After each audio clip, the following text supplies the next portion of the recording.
কথা বলছেন আমাদের প্রিয় ভাই, প্রিয় মুফাসসির ডক্টর আবুল কালাম আজাদ বাশা।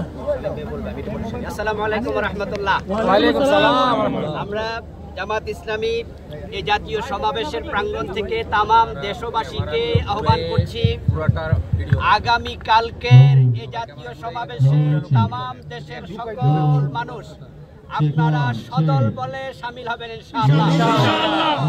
আগামীকাল জামাত ইসলামীর এই সমাবেশ হবে তামাম ঢাকায় উৎসব মুখর। এই সমাবেশ শুধুমাত্র সোহরাওয়ার্দী উদ্যানেই সীমাবদ্ধ থাকবে না, এই সমাবেশের প্রাঙ্গণ হবে পুরা ঢাকা শহর ইনশাআল্লাহ।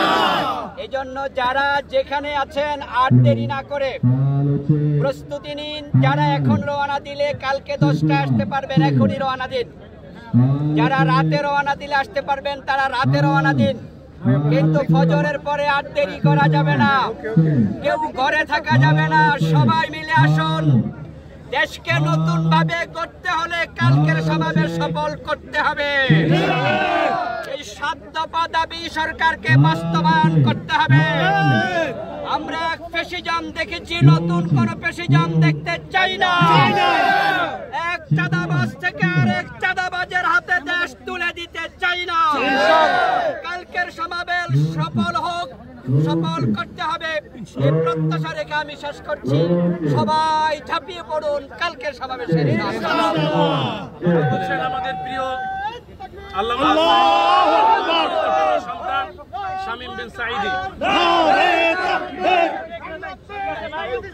জিন্দাবাদ জিন্দাবাদ। সাঈদী সাহেবের ছেলে একটু কথা বলবে, একটু কথা বলেন। আসসালামু আলাইকুম ওয়া রাহমাতুল্লাহ। মাইক্রোফোনটা সামনে দেন।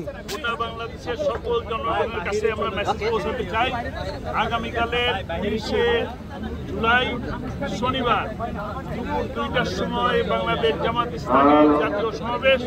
আপনারা সকলে এই সমাবেশকে সুন্দরভাবে, সুষ্ঠুভাবে সফল করবেন এই আহ্বান জানিয়ে কথা শেষ করছি। আসসালামু আলাইকুম ওয়া রাহমাতুল্লাহ। মাঠ এখনই ভরে গেছে, যারা আগামীকাল আসতে চান তারা দ্রুত রওনা হন ইনশাআল্লাহ।